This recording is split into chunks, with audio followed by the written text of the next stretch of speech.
5-րդ տալիք, խնդրեմ ձեր հարցը։ Հարցս ուղղում եմ երկուսիդ էլ, եթե տեղեկացված եք պատասխանեք։ Երեք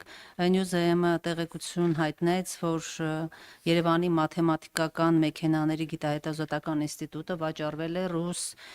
գործարար, հայտնի ռուս գործարար Վլադիմիր Եվտուշենկոին, որովհետև Եվտուշենկովին եւ նախորդ օրներ կարծես վարչապետի հետ էր հանդիպում եղել, քանի որ քաղաքացիական պայմանագիրը միշտ նախկին իշխանություններին մեղադրել է, այսպես ասած, ամեն ինչ ռուսներին վաճառելու, այսպես այդ մեղադրանքն է հնչեցրել, ինչ տեղեկություն ունեք այս մասին, քանի որ Նյուզեեմը իր աղբյուրներին է հղում անում եւ այդ ինստիտուտը, ինչպես ասում են, Մերգելյան ինստիտուտը, ինչու է վաճառվել ռուսներին։ Նախ ես Նյուզեեմի աղբյուրների իսկության մասին այս բան որևէ գնահատական տալ չեմ կարող, ինչ վերաբերվում է որևէ գույք վաճառել կամ չվաճառելուն, դա այս process-ները հնարավորինս թափանցիկ են, կառավարության որոշումներով են սրանք տեղի ունենում։ Ինչ վերաբերվում է ձեր հարցի այն հատվածին, որ մենք միշտ ասել ենք, որ ամեն ինչ վաճառում է ռուսներին, մենք նման ձևակերպում չենք արել, մենք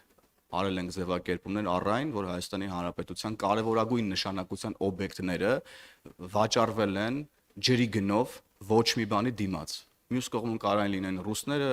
այլ երկրի ներկայացուցիչներ եւ այլն եւ այդպես շարունակ։ Խնդիրը հիմնականում այն չի, թե ում է դրանք վաճառվել, խնդիրն այն է եղել, որ օրինակ Ռոբերտ Քոչյանի օրոք գույք պարքի դիմաց տրվել են Հայաստանի Հանրապետության կարևորագույն նշանակության օբյեկտներ։ Մենք սրա մասին ենք խոսել։ Իսկ ձեր հարցադրումը լրացուցիչ ճշտումների կարիք ունի, բաց աղբյուրներում ես վստահ եմ, որ դուք կարող եք ձեզ համար ավելի վստահելի եւ պաշտոնական աղբյուրներ գտնել, քան Նյուզեեմի աղբյուրներն են, եւ այսքանը Հայաստանի Հանրապետությունում ցանկացած գույք, եթե տրվում է վարձով կամ վաճառվում է կամ ներդրումային ծրագիր է իրականացնում, այս ամեն ինչը տեղի ունենում բաց, թափանցիկ կառավարության որոշումներով։ Դուք էլ տեսել եք, որ 2018 թվականի ոչ բռնի թավշյա ժողովրդական հեղափոխությունից հետո կառավարության նիստերը